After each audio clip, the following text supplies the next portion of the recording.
Zero to God level अर्थात martial God space अर्थात शून्य से ईश्वर स्तर तक। अध्याय 3455 से 3457। नमस्कार, आप कहानी में खो जाएं उससे पहले चैनल को सब्सक्राइब करें और नोटिफिकेशन ऑन करें। धन्यवाद। एक बार जब पूर्वी स्वर्गीय पूज्य ने निर्णय ले लिया तो वह ऐसा करेगा। सबकी ताकत से तैयारी की जरूरत नहीं पड़ी। हालांकि ये जीवेन अपनी मानव जाति सेना नहीं लाए थे, लेकिन ये कोई समस्या नहीं थी। मानव जाति की विशिष्ट सेना में केवल 10 लाख लोग शामिल हुए। हालांकि उन्हें कम करके नहीं आंका जा सकता, लेकिन उनकी अनुपस्थिति से मुख्य बल की युद्ध शक्ति पर बहुत अधिक प्रभाव नहीं पड़ेगा। चाहे वह ईस्टर्न हेवनली वेनेरेट, सिल्वर मून या वॉरलॉर्ड हो, उनके द्वारा लाए गए कुलीन सैनिक न केवल अधिक संख्या में थे, बल्कि वर्तमान मानव जाति के कुलीन सैनिकों की तुलना में कहीं अधिक विशिष्ट थे। भले ही ये जीवेन की मदद से मानव जाति के सैनिकों में आमतौर पर एक छोटे से क्षेत्र में सुधार हुआ था और उनकी ताकत दोगुनी हो गई थी, फिर भी पूर्वी स्वर्गीय वेनेरेट के अधीनस्थों की तुलना में एक अंतर था। बुनियाद क्या थी और फासला क्या था? ये था, आखिरकार मानव जाति का उत्थान बहुत छोटा था। सामान्य लोगों के लिए स्वाभाविक रूप से उन्हें अत्यधिक लाभ था। हालांकि ईस्टर्न हेवनली वेनेरेट, सिल्वर मून और वॉरलॉर्ड जैसे विशेषज्ञों के लिए, जो अनगिनत वर्षों से प्रसिद्ध थे, अंतर बहुत बड़ा था। पूर्वी स्वर्गीय श्रद्धेय के लिए, ये जीवेन ने जिस युद्ध शक्ति का प्रतिनिधित्व किया वह मानव जाति सेना से कहीं बेहतर थी। जब तक ये जीवेन वहां थी, इससे कोई फर्क नहीं पड़ता था कि मानव जाति की सेना वहां थी या नहीं। हर कोई लगभग एक के बाद एक सन सिटी से बाहर निकलकर प्राइमल कैस में चला गया। उनके कार्यों ने तुरंत सन सिटी में सभी को, या यूं कहें कि उनमें रुचि रखने वाले सभी लोगों को सचेत कर दिया। यह कोई रहस्य नहीं था कि फॉर्चून गॉड राजवंश के महान स्वर्गीय पूज्य अपने लोगों को सन सिटी में लाए थे। दूसरे शब्दों में कहें तो इसे छुपाने की कोई जरूरत नहीं थी। मध्य स्वर्गीय पूज्य का पद किस प्रकार का था? ये फॉर्चून गॉड राजवंश का सर्वोच्च शासक था। केवल योजना बनाकर वे मध्य स्वर्गीय पूज्य कैसे बन सकते हैं? ये बिल्कुल असंभव था। केवल पूर्ण योग्यताओं और पूर्ण शक्ति के साथ ही वे दूसरों को कुछ भी कहने से रोक सकते थे, भले ही वे आश्वस्त न हो। यही कारण था कि फॉर्चून हेवनली मोनार्क के गायब होने के बाद से कोई भी मध्य एम्पायरियन पद पर नहीं बैठ सका था। ये पद फॉर्चून डिवाइन राजवंश के उपसम्राट के समकक्ष था। जब तक फॉर्चून हेवनली मोनार्क ने व्यक्तिगत रूप से किसी को इस पद पर नियुक्त नहीं किया, या किसी ने कोई असाधारण सराहनीय कार्य नहीं किया, जनता को कौन मना सकता था? इसलिए पूर्वी स्वर्गीय पूज्य और अन्य लोगों के कार्य भी ध्यान का केंद्र थे। जब वे शहर से बाहर निकले तो विभिन्न ताकतों ने उन्हें पहले ही देख लिया था। अब भी बड़ी संख्या में विशेषज्ञों को मून सिटी युद्ध क्षेत्र में स्थानांतरित कर दिया गया था, लेकिन अभी भी कई विशेषज्ञ थे जो उनका अनुसरण कर रहे थे। क्या आखिरकार कोई कार्रवाई हुई? सन सिटी के दूसरी ओर वेस्ट हेवनली वेनेरेट के सुंदर चेहरे पर एक फीकी मुस्कान थी। उनमें से कुछ एक दूसरे की योजनाओं के बारे में बहुत स्पष्ट थे। ये सिर्फ इतना था कि पूर्वी स्वर्गीय पूज्य ने 10 महान दिव्य शहरों द्वारा प्रतिबंधित होने के दौरान पहला कदम उठाया था। इससे ये देखा जा सकता है कि पूर्वी स्वर्गीय पूज्य निश्चित रूप से आश्वस्त थे। हालांकि वे इस बात में भी बहुत रुचि रखते थे कि वास्तव में पूर्वी स्वर्गीय आदरणीय क्या योजना बना रहे थे। हालांकि बहुत जल्द उसे खबर मिली कि वह उसका ट्रैक खो चुकी है। हालांकि उन्होंने इस पर कोई टिप्पणी नहीं की। ये पहले से ही उसकी अपेक्षाओं के अनुरूप था। जब कोई सामान्य व्यक्ति व्यक्तिगत रूप से कार्रवाई करता है तो वह पूर्वी स्वर्गीय संप्रभु को ट्रैक करने में कैसे सक्षम हो सकता है? केवल उसके समान स्तर के विशेषज्ञ को ही उसका अनुसरण करने का मौका मिलेगा। हालांकि संभावना अधिक नहीं थी। यदि यह वह होती तो पूर्वी आकाशीय संप्रभु भी उसका अनुसरण नहीं कर पाते। उसके पास बिना किसी निशान के गायब होने के सैकड़ों तरीके थे। हालांकि वह ये भी समझती थी कि जैसे ही पूर्वी स्वर्गीय पूज्य ने कार्रवाई करना शुरू किया, कई स्वर्गीय पूज्यों के बीच प्रतिस्पर्धा आधिकारिक तौर पर शुरू हो गई थी। हालांकि मौजूदा स्थिति अनुकूल नहीं थी। न केवल वे एक दूसरे के साथ प्रतिस्पर्धा कर रहे थे, बल्कि 10 महान दिव्य शहर विश्वसनीय सहयोगी भी नहीं थे। इसके विपरीत 10 महान दिव्य शहर भी ऐसे अस्तित्व बन जाएंगे जो उन्हें नीचे खींच लेंगे। ये स्वर्ग, पृथ्वी और लोगों के विरुद्ध लड़ाई थी। हालांकि वह केवल उत्साहित महसूस कर रही थी। वह अनगिनत जीवित प्राणियों के बीच खड़े होने और पश्चिमी स्वर्गीय बनने के लिए कई स्वर्गीय पूज्यों को दबाने में सक्षम त्यागा करो। वह चुनौती से कैसे डर सकती है? ये भी कुछ ऐसा था जिसने हाल के वर्षों में उसे शायद ही कभी उत्साहित किया हो। हालांकि वह नहीं जानती थी कि पूर्वी स्वर्गीय पूज्य क्या योजना बना रहा था। वह घबराई नहीं। आखिरकार वह मूलतः पूर्वी स्वर्गीय पूज्य के समान ही थी। वे दोनों एक बात में विश्वास करते थे, पूर्ण शक्ति के सामने सभी योजनाएं और योजनाएं क्षणभंगुर थी। जब तक उसने अपना सर्वश्रेष्ठ प्रदर्शन किया, तब तक उसके प्रतिद्वंद्वी चाहे जो भी चालें अपनाएं, वे इस तथ्य को नहीं बदल पाएंगे कि वह मध्य स्वर्गीय प्रतिष्ठित सिंहासन पर चढ़ गई थी। उसी समय उत्तरी हेवनली वेनेरेट, दक्षिणी हेवनली वेनेरेट, स्पेस टाइम हेवनली वेनेरेट और अन्य ने भी पूर्वी हेवनली वेनेरेट के कार्यों के कारण कार्रवाई करना शुरू कर दिया। अब जब 10 महान दिव्य शहरों के लोगों ने उन्हें अंदर जाने से मना कर दिया, तो ये स्पष्ट था कि वे युद्ध के मैदान में पर्याप्त योग्यता प्राप्त नहीं कर सके। उन्हें अन्य तरीकों के बारे में सोचना पड़ा। इस समय गहन अराजकता में पूर्वी स्वर्गीय पूज्य और अन्य लोगों ने अपने अनुयायियों को पूरी तरह से हिला दिया था। मुझे पहले ही एहसास हो गया है कि हमने उन्हें पूरी तरह से हिला दिया है। युद्ध प्रेमी ने अपने चेहरे पर कुछ तिरस्कार भाव के साथ कहा। स्वर्गीय पूज्य के रूप में उन्हें इतनी आसानी से कैसे ट्रैक किया जा सकता है? वे लोग सचमुच भ्रमित थे। इससे कोई फर्क नहीं पड़ता। वे बस कुछ छोटे फ्राइज हैं। पूर्वी स्वर्गीय पूज्य को कोई परवाह नहीं थी। स्वाभाविक रूप से उसने पहले ही अनुमान लगा लिया था कि उन्हें किसने भेजा होगा। हालांकि इससे समग्र स्थिति पर कोई असर नहीं पड़ेगा। उन्हें झटकने की जरूरत थी। पूर्वी स्वर्गीय पूज्य अत्यंत तेजी से आगे बढ़े। बस एक पल में वे पहले से ही आदिम अराजकता की गहराई में प्रवेश कर चुके थे। धीरे धीरे उन्हें लगा कि मार्शल युग के स्वर्गीय मार्ग का प्रभाव कमजोर और कमजोर होता जा रहा है। धीरे धीरे वे इसे अब महसूस नहीं कर पा रहे थे। इसका मतलब ये भी था कि वे पहले से ही प्रारंभिक अराजकता की गहराई में प्रवेश कर चुके थे, वह क्षेत्र जो वास्तव में प्राचीन युग का था। हर कोई सावधान हो गया क्योंकि यहाँ प्रारंभिक अराजकता में उन्हें प्राचीन युग का सामना करना पड़ सकता है। वे एक दिन और एक रात तक आगे बढ़ते रहे। वहाँ कोई दिन या रात नहीं थी। उन्हें ये भी नहीं पता था कि वे कहाँ हैं। स्वर्गीय पूज्य की गति से भी वे फिर भी एक दिन और एक रात तक चले। अंततः सभी लोग रुक गए। उस समय मिस्टर हुआंग ने एक कदम आगे बढ़ाया। उसके हाथ में प्रकाश की हजारों किरणें थी जो विशाल रूनों में बदल गईं। एक पल में वे अराजकता में शामिल हो गए। अफरा तफरी में एक विशाल संरचना बन गई। गठन पर असंख्य सुनहरी रेखाएं अस्त व्यस्त होकर प्रवाहित हो रही थी। इन सुनहरी रेखाओं के भीतर अनंत मात्रा में जानकारी उभर रही थी। यहाँ तक कि ये जिविन और अन्य लोग भी अपनी नग्न आंखों से अंतहीन जानकारी को बढ़ते हुए देख सकते थे। मिस्टर हुआंग बड़े समूह के केंद्र में थे। उसके शरीर में अंतहीन जानकारी डाली गई। ये जिवेन बता सकते हैं कि यह मिस्टर हुआंग कुछ निकाल रहे थे। यदि उसने गलत अनुमान नहीं लगाया, तो उसे 7वें स्वर्ण युग के बारे में सब कुछ अनुमान लगाना चाहिए। हालांकि वह 7वें स्वर्ण युग के संचालन नियमों को पहले से ही समझ गया था। 7वां स्वर्ण युग हर पल संचालित हो रहा था। वह केवल 7वें स्वर्ण युग की स्थिति की नए सिरे से गणना कर सका। यदि वह प्राचीन युग के संचालन नियमों को नहीं समझता, तो उनके निर्देशांक को समझना बेकार होगा। ऐसा इसलिए था क्योंकि 7वें स्वर्ण युग की स्थिति अगले ही पल बदल जाती थी। वह केवल नियमानुसार ही निरंतर गणना कर सकता था। हालांकि इस कटौती की प्रक्रिया बहुत जटिल प्रक्रिया थी।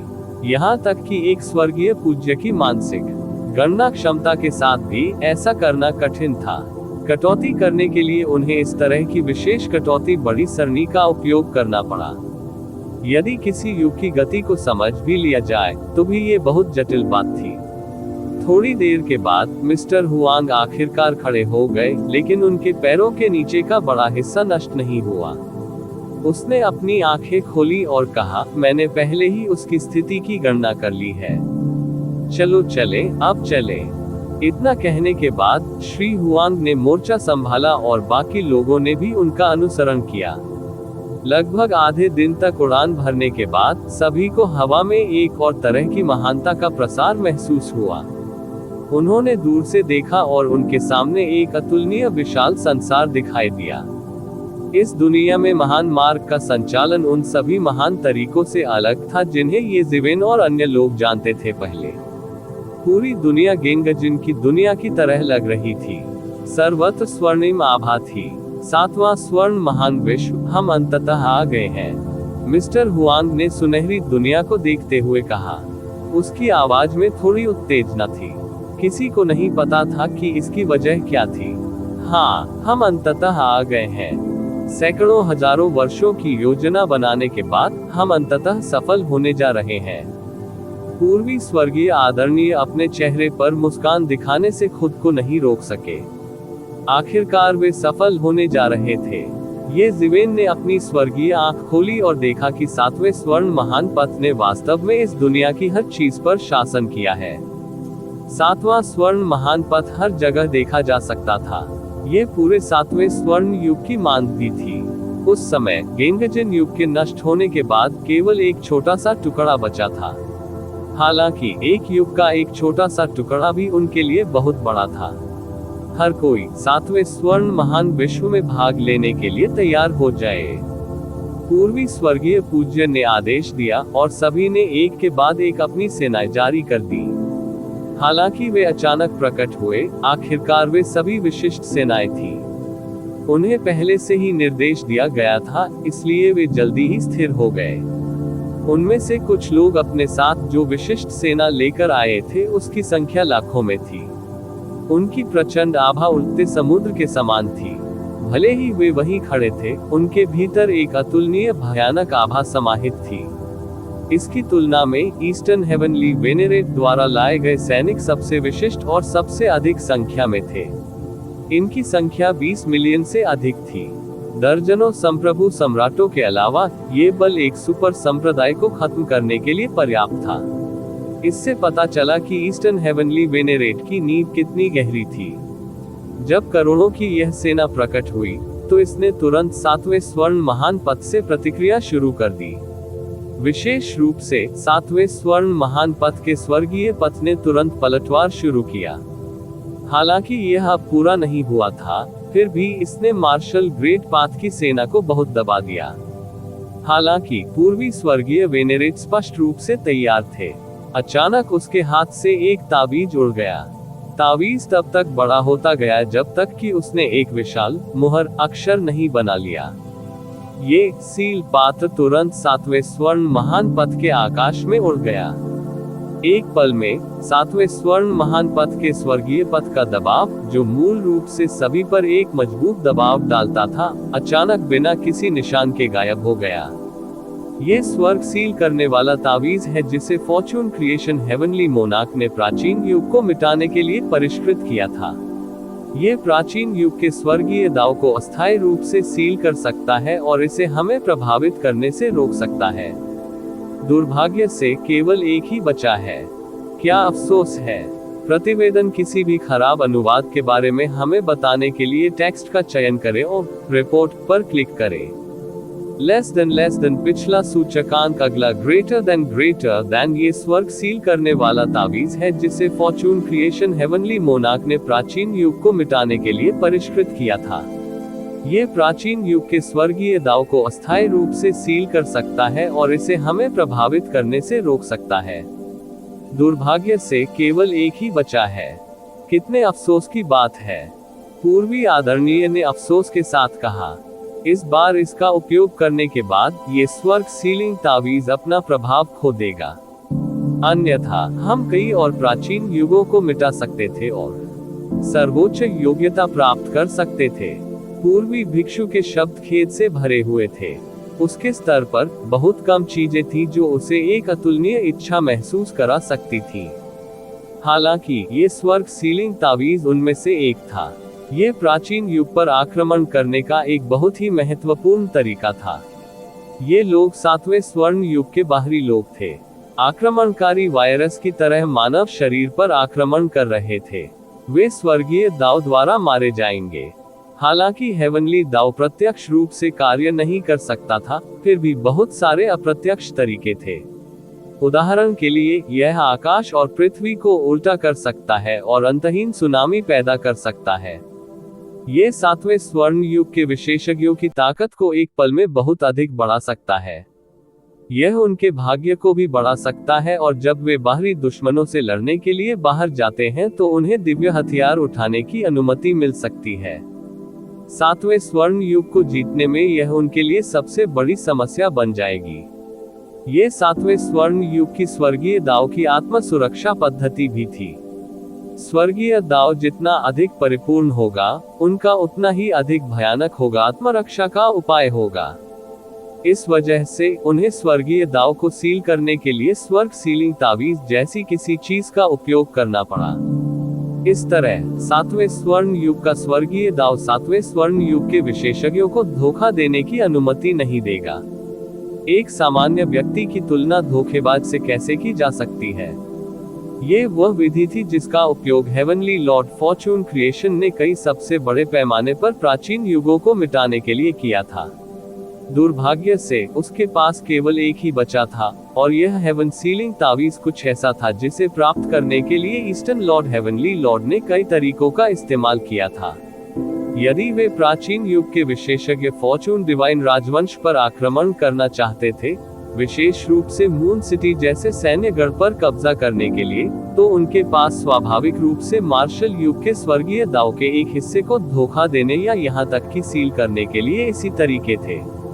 तभी उन्हें सफलता की संभावना होगी। वे अलग अलग युगों में कई बार एक दूसरे के खिलाफ लड़े थे, इसलिए उनके पास कमोबेश कुछ चालें थी।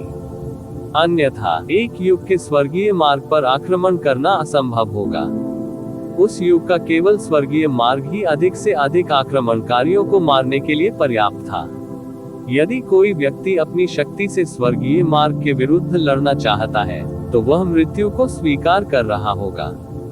हालांकि ये स्वर्ग सीलिंग तावीज पहले से ही बहुत प्रभावशाली है। जान जून पूछने के अलावा कुछ नहीं कर सका। अब जाकर ही उसे समझ आया कि पूर्वी साम्राज्य का आत्मविश्वास कहां से आया। 7वें स्वर्ण युग को नष्ट करने की इस लड़ाई के लिए पूर्वी साम्राज्य ने संभवतः बहुत लंबे समय से तैयारी की थी। उन्होंने सभी पहलुओं पर बहुत गहराई से विचार किया था। मैं पहले से ही ऐसे अवसर से बहुत संतुष्ट हूँ। पूर्वी तियानजुन ने सिर हिलाया और कहा। दिन के अंत में वह इतना अहंकारी नहीं था कि अपनी तुलना स्वर्ग की रचना करने वाले स्वर्गीय प्रभु से करने की हिम्मत कर सके। आखिरकार वह प्राचीन काल से सबसे मजबूत विशेषज्ञ थे।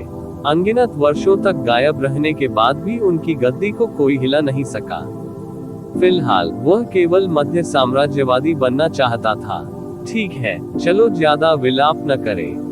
आइए सीधे हमला करें और पुराने स्वर्ण महान युग को नष्ट करें और उनके स्वर्गीय दास को बलिदान चढ़ाएं। पूर्वी दिव्य संप्रभु की वीरता की भावना बादलों तक पहुंच गई।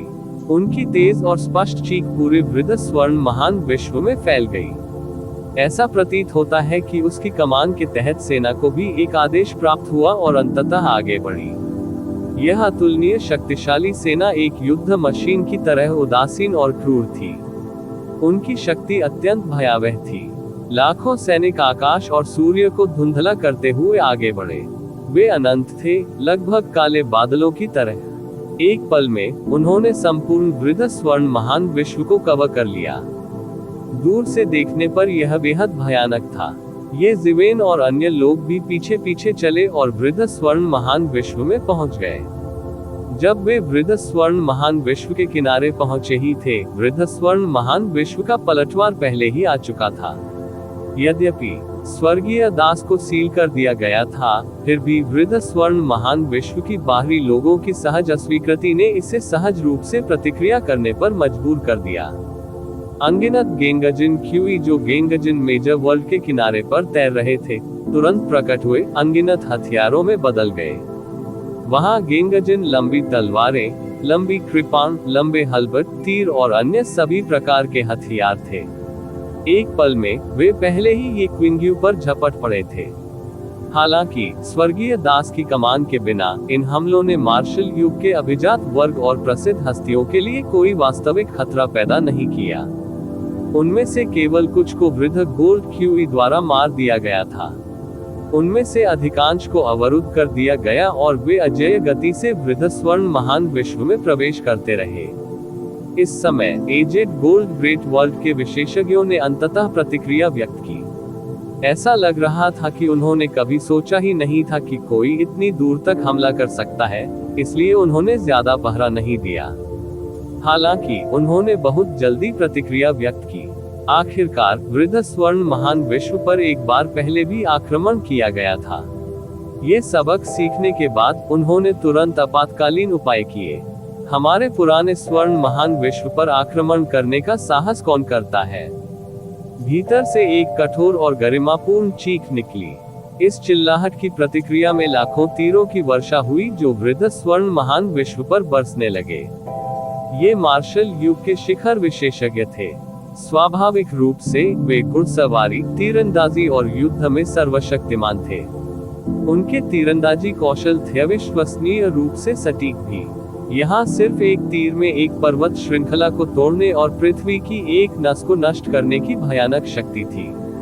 अचानक गेंगजिन ग्रेट वर्ल्ड में अनगिनत गेंगजिन नामात्र कानून सामने आए। चकाचौंध नामात्र की रोशनी ने पूरे गेंगजिन ग्रेट वर्ल्ड को रोशन कर दिया। इन गेंगजिन नामात्र कानूनों के प्रभाव में आकाश को धुंधला करने और पृथ्वी को ढकने वाले तीरों की बारिश पूरी तरह से रुक गई। ऐसा लगा मानो समय रुक गया हो। ऐसा लगा मानो अनगिनत बड़े हाथ आगे बढ़े हों और सीधे अंतहीन तीरों को पकड़ लिया हो। अचानक एक विस्फोटक चीख सुनाई दी।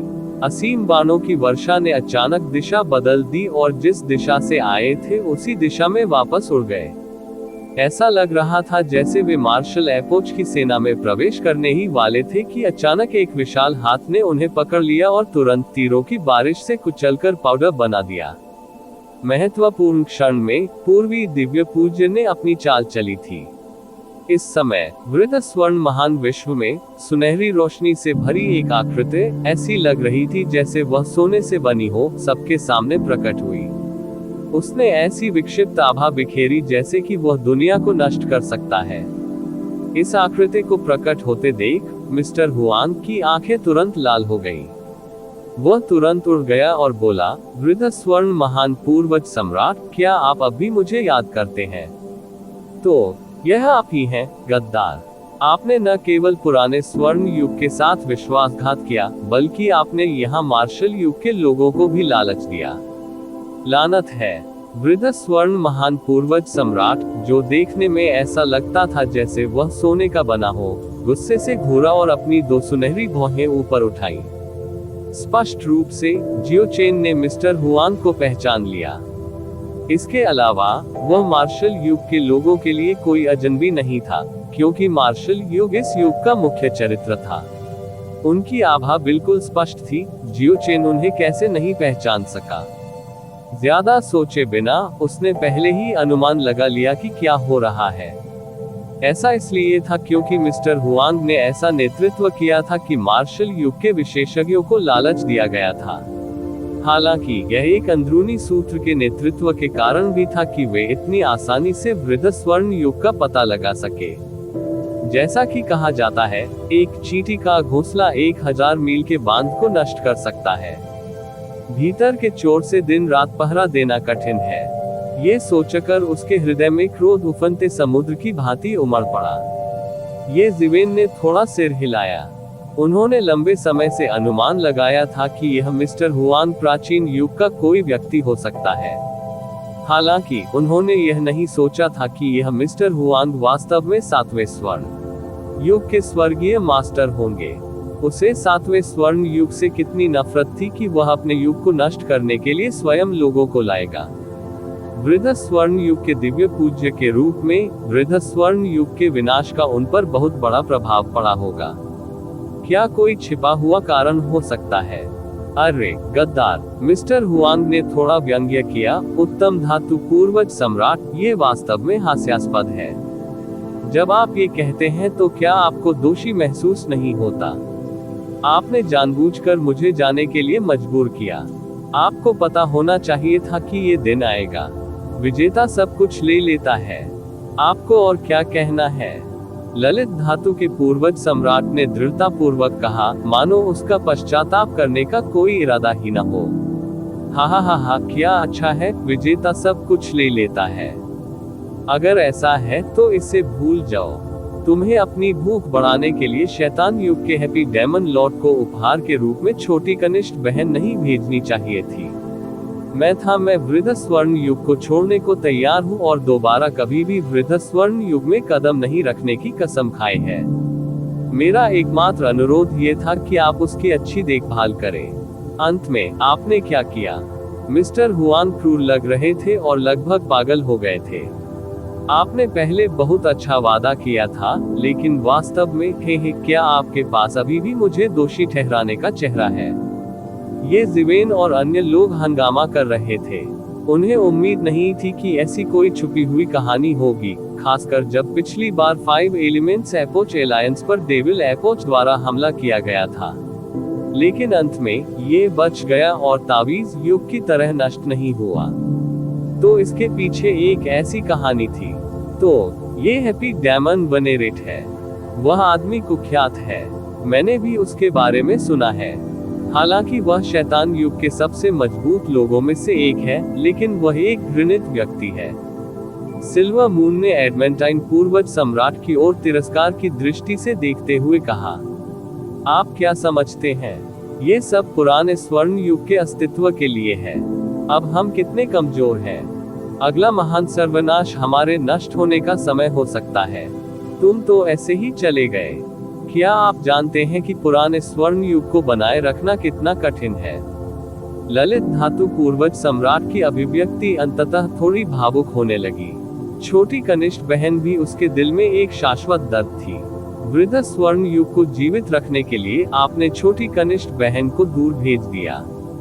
क्या आप जानते हैं कि उस छोटी कनिष्ठ बहन की शक्ति को हैप्पी डेमन लॉर्ड ने चूस लिया था और एक जादुई कठपुतली में बदल दिया था? अगर यह मामला है तो मैं करूंगा व्यक्तिगत रूप से इस पुराने स्वर्ण युग को नष्ट कर दे। वैसे भी मैं पहले से ही अपनी भूख बढ़ा रहा हूँ, है ना? यदि ऐसा मामला है तो चलो इसे नष्ट कर दे। प्रतिवेदन किसी भी खराब अनुवाद के बारे में हमें बताने के लिए टेक्स्ट का चयन करें और रिपोर्ट पर क्लिक करें। लेस देन पिछला सूचकांक, अगला ग्रेटर देन। आप मृत्यु की तलाश में हैं। क्या आपको लगता है कि आप केवल कुछ लोगों के साथ मेरे हेप्टागोर युग को नष्ट कर सकते हैं? एडमेंटाइन पूर्वज सम्राट ने व्यंग्य किया। वह पुनर्तः आश्वस्त था। यद्यपि प्राचीन युगों में हेप्टागोर युग अपेक्षाकृत कमजोर था, चाहे वह कितना भी कमजोर क्यों न हो, फिर भी यह एक ऐसा युग था जो एक समय में एक युग पर हावी था। उनकी राय में केवल पूर्वी आदरणीय और अन्य लोगों के साथ उन्हें नष्ट करना किसी मूर्ख के सपने से अलग नहीं था। आमतौर पर यह थोड़ा कमजोर हो सकता है। हालांकि चूंकि आपने अधिकांश सेना मून सिटी पर हमला करने के लिए भेजी है, तो यहाँ कितनी ताकत छोड़ी जा सकती है? मिस्टर हुआंग ने लापरवाही से कहा। स्वर्गीय दाओ की मदद के बिना क्या आपको लगता है कि आप हमें रोक सकते हैं? हालांकि यह हेप्टागोर युग था जिसने उसे जन्म दिया और उसका पालन पोषण किया, उसकी आंखों में कोई दया नहीं थी। वह केवल अपने दिल की नफरत को बाहर निकालने के लिए इसे नष्ट करना चाहता था। तो आओ और कोशिश करो। एडमेंटाइन पूर्वज सम्राट ने केवल उपहास किया। तुम लोग अलग हो जाओ और पहले हमला करो। उसे मुझ पर छोड़ दो। मिस्टर हुआंग ने अपना हाथ लहराया। ठीक है, सावधान रहो। पूर्वी आदरणीय ने इससे अधिक कुछ नहीं कहा। जाहिर है उसे मिस्टर हुआंग के दिल में नफरत के बारे में पहले से ही पता था। वह प्राचीन काल के किसी व्यक्ति पर इतना भरोसा कैसे कर सकता था यदि वह उसके बारे में सब कुछ नहीं जानता था? चूंकि पूर्वी आदरणीय ने भी ऐसा कहा था, येज़िवेन और अन्य को स्वाभाविक रूप से कोई आपत्ति नहीं थी। वे जानते थे कि जितनी जल्दी हो सके हेप्टागोर्ड युग पर हमला करना सही काम था। ये ज्ञात होना चाहिए कि यद्यपि स्वर्ग सीलिंग तावीज अस्थायी रूप से स्वर्गीय दाव को सील कर सकता है, लेकिन यह शाश्वत नहीं था। एक बार जब लड़ाई गतिरोध में आ गई, तो हेवनली दाव भड़क सकता है। उस समय स्वर्गीय दाव के समर्थन से हेप्टागोर्ड युग की ताकत तेजी से बढ़ेगी। इससे उनके लिए बहुत बड़ा खतरा पैदा हो जाएगा। ईस्टर्न वेनेरेट और अन्य की कमान के तहत सेना एक ही फाइल में चली गई। वे दोनों पक्षों के चारों ओर चले गए और सीधे हेप्टागोर्ड युग पर हमला किया। तुम वहां जाना चाहते हो? क्या तुमने मुझसे पूछा? एडवेंटाइन पूर्वज सम्राट ने दहाड़ते हुए अपना हाथ लहराया। उसने तुरंत शून्य को तोड़ दिया और मार्शल एपोक की सेना को कवर कर लिया, उन सभी को एक झटके में पकड़ना चाहा। कितनी भयावह ताकत! यह एडवेंटाइन पूर्वज सम्राट शायद 7वें दायरे से ऊपर है। ये ज़िवेन अंदर से सदमे में थी। फॉर्चून गॉड राजवंश के विपरीत इन प्राचीन युगों की तुलना स्वाभाविक रूप से नींव के संदर्भ में मार्शल दाव युग से नहीं की जा सकती। हर बार जब स्वर्ग और पृथ्वी का भारी विनाश होता था, तो सामान्य प्राणियों को भारी नुकसान उठाना पड़ता था। हालांकि उनमें से शीर्ष विशेषज्ञ दुनिया के बार बार विनाश का सामना कर सकते थे। ये संचय भयानक रूप से गहरा था। स्वर्गीय दाव के विनाश के कारण केवल कुछ ही बचे थे, जो सांस लेने के लिए संघर्ष कर रहे थे। उनके लिए मार्शल युग के विशेषज्ञों की तरह स्वर्गीय दाव की सुरक्षा प्राप्त करके बहादुरी से आगे बढ़ना कठिन था। हालांकि लंबे समय तक जमा होने के बाद भी वे भयावह थे। भले ही यह कछुआ रेंगने जैसा ही क्यों न हो, समय बीतने के साथ इतनी बड़ी आपदाओं का अनुभव करने के बाद भी वह एक अद्वितीय विशेषज्ञ बन जाएगा। दूसरे शब्दों में, जब तक कोई अनगिनत वर्षों तक खेती कर सकता है, तब तक एक सूअर भी एक अद्वितीय विशेषज्ञ बन सकता है। निस्संदेह शर्त ये थी कि सूअर इतने वर्षों तक जीवित रह सके। स्वर्गीय पूज्य के 7वें दायरे से ऊपर कोई भी दुनिया में कहीं भी जा सकता है। किसी को व्यावहारिक रूप से अजेय कहा जा सकता है। ऐसा चरम विशेषज्ञ पहले से ही बाजार में था। ये व्यावहारिक रूप से पृथ्वी विध्वंसक स्थिति थी। ये हाथ बहुत ही भयानक था। यह ऐसा था मानो यह विभाजित हो सकता है स्वर्ग और पृथ्वी अलग। एक हाथ पूरी आकाशगंगा को कवर कर सकता है। किसी भी प्रकार का बचाव इस विशाल हाथ को बिल्कुल भी नहीं रोक सका। जैसे ही इस विशाल सुनहरे हाथ ने मार्शल एपोक की लाखों की सेना को कवर किया, एक और विशाल हाथ अचानक बाहर निकल आया। यह एक और बड़ा सुनहरा हाथ था। गड़गड़ाहट।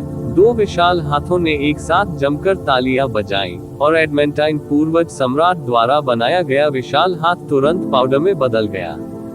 इस समय मिस्टर हुआंग आगे बढ़े और कहा, मैं इसे संभाल लूंगा। आप सभी जल्दी से चले जाओ। मेरी परवाह करने की कोई जरूरत नहीं है। इससे पहले मिस्टर हुआंग ने एक चाल चली थी, जिससे उन्हें एडवेंटाइन पूर्वज सम्राट के हमले को आसानी से रोकने की अनुमति मिल गई थी। आपने पूरी तरह से मार्शल युग को सौंप दिया है। आइए देखें कि आप कैसे मरते हैं। एडवेंटाइन पूर्वज सम्राट ने व्यंग्य किया। उसके हाथ में एक सुनहरा भाला आ गया था और उसने उसे सीधे श्री हुआंग पर फेंक दिया। भाले से निकली रोशनी अतुलनीय रूप से चमकदार थी, मानो उसने गेंगजन मेजर वर्ल्ड में सितारों द्वारा उत्सर्जित प्रकाश को ढक दिया हो। ये भाला बहुत ही भयानक था। भले ही विस्फोट की आघात तरंगों से साधारण जीव जंतु भी मर जाएं, फिर भी उन्हें लाखों लोग हताहत होंगे। इसका विरोध करने का कोई रास्ता ही नहीं था। इस समय मिस्टर हुआंग के हाथ में एक सुनहरी छड़ी दिखाई दी। उसने उसे नीचे झुकाया और बेरहमी से भाले से टकराया। गड़गड़ाहट। दोनों पक्षों के बीच युद्ध का परिणाम अत्यंत भयानक था, परंतु उसका एक कण भी बाहर नहीं निकला। ये सब एक लहर द्वारा अवरुद्ध कर दिया गया था। यह एडवेंटाइन पूर्वज सम्राट और मिस्टर हुआंग थे, जिन्होंने युद्ध के परिणामों को रोकने के लिए मिलकर काम किया था। मिस्टर हुआंग नहीं चाहते थे कि सदमे की लहरें मार्शल एपोच की सेना को घायल करें, और एडवेंटाइन पूर्वज सम्राट नहीं चाहते थे कि वृद्ध स्वर्ण महान क्षेत्र नष्ट हो जाए।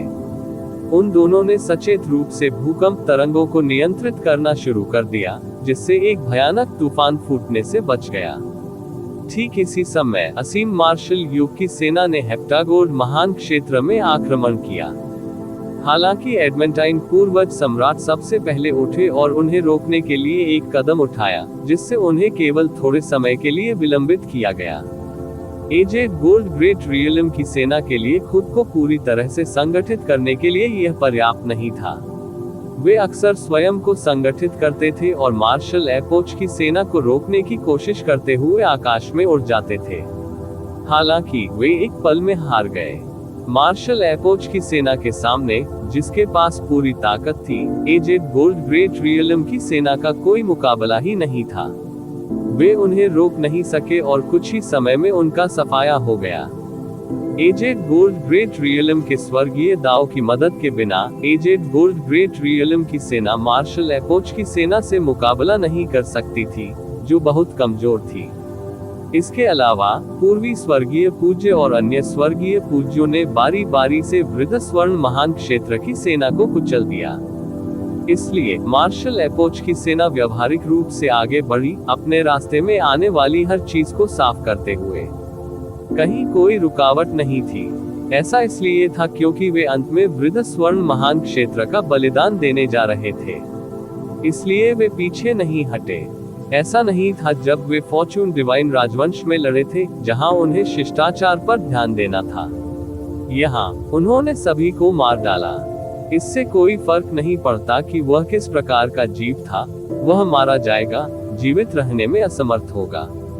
हालांकि इनमें से अधिकांश वृद्ध स्वर्ण महान दायरे के जीवन रूप वृद्ध स्वर्ण क्यूई से पैदा हुए थे। वे सभी बहुत मजबूत थे, फॉर्चून दिव्य राजवंश के सामान्य जीवन रूपों की तुलना में बहुत अधिक मजबूत। निस्संदेह सातवें स्वर्ण महान युग ने कई बड़ी आपदाओं का अनुभव किया था, तो कोई भी वास्तव में सामान्य प्राणी कैसे जीवित रह सकता था? वे सामान्य प्राणी भी जीवित नहीं रह सके, अन्य तो दूर की बात है। ये प्रतिशोध नहीं बल्कि दो युगों के बीच का युद्ध था। मार्शल युग और प्राचीन युग के एक दूसरे से लड़ने का केवल एक ही कारण था, जीवित रहना। यदि वृद्ध स्वर्ण महान क्षेत्र को अवसर मिला, तो वे फॉर्चून दिव्य राजवंश पर आक्रमण करेंगे और नरसंहार शुरू करेंगे, संसाधनों, महान दाव और भाग्य को लूटेंगे।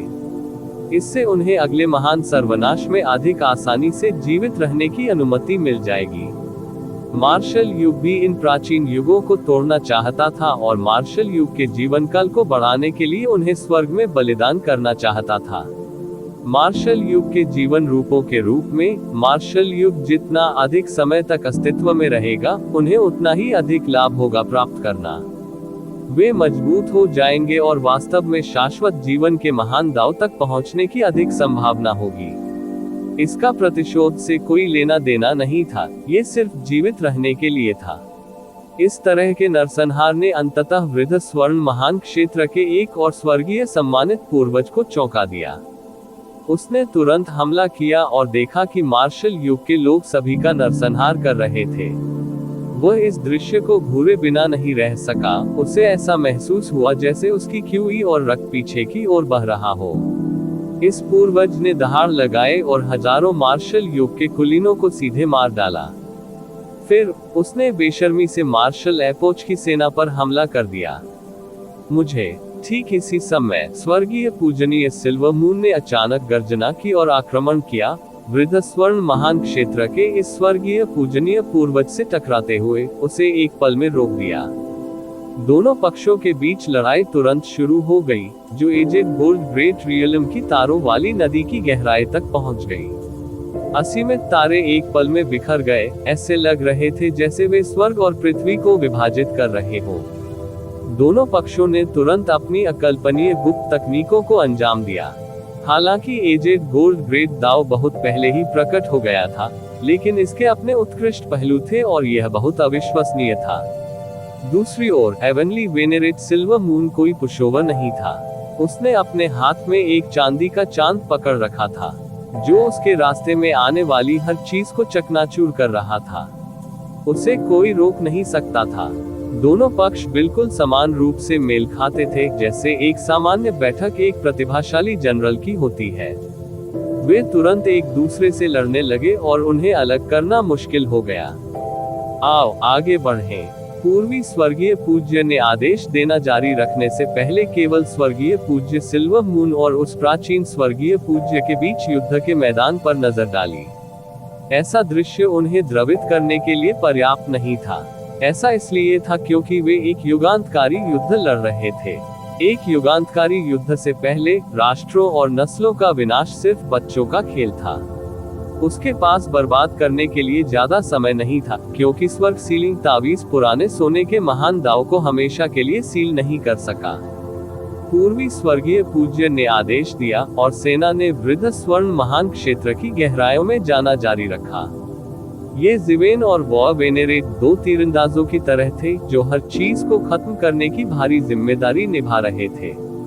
दोनों अब पीछे नहीं हटे और एजेड गोल्ड ग्रेट रियलम के प्रतिरोध को लगातार कुचलते हुए सीधे हमला किया। वे ये भी जानते थे कि समय कठिन है। मार्शल एपोच की सेना ने दोनों के पीछे पीछे चलकर अवशेषों को नष्ट कर दिया। जिस गति से ये सेना आगे बढ़ी वह बहुत तेज थी। कुछ ही समय में वे पहले से ही वृद्ध स्वर्ण महान क्षेत्र के केंद्र में अपना रास्ता बना चुके थे। इस प्रक्रिया के दौरान पूर्वी स्वर्गीय पूज्य ने कोई कदम नहीं उठाया। इसके बजाय वह उदासीनता से देखता रहा। हालांकि ऐसा लग रहा था जैसे वह किसी चीज की तैयारी कर रहा हो। जादुई शक्ति के हल्के, अतुलनीय रूप से मजबूत उतार चढ़ाव उसके चारों ओर लहरें पैदा कर रहे थे। जब सेना गेंगजिन ग्रेट वर्ल्ड के केंद्र तक पहुंच गई, तो पूर्वी सेलेस्टियल वेनेरेट ने अंततः अपनी चाल चली। उन्होंने एक लंबी गर्जना की और उनके शरीर में आध्यात्मिक शक्ति ने एक अजीब तरीके से एक विशाल सरणी का निर्माण किया। उसके मूल के रूप में ये फैल गया और पूरी तरह से पूरे गेंगजिन ग्रेट वर्ल्ड को घेर लिया। मार्शल आदरणीय, युद्ध आदरणीय, मेरी रक्षा करो। मैं खुद को स्वर्ग के लिए बलिदान करना चाहता हूँ। प्रतिवेदन किसी भी खराब अनुवाद के बारे में हमें बताने के लिए टेक्स्ट का चयन करें और रिपोर्ट पर क्लिक करें। लेस देन पिछला सूचकांक, अगला ग्रेटर देन। इसी प्रकार के अपडेट्स लेते रहने के लिए हमारे चैनल ऑडियो बुक्स 108 को सब्सक्राइब करें और नोटिफिकेशन ऑन करें। धन्यवाद।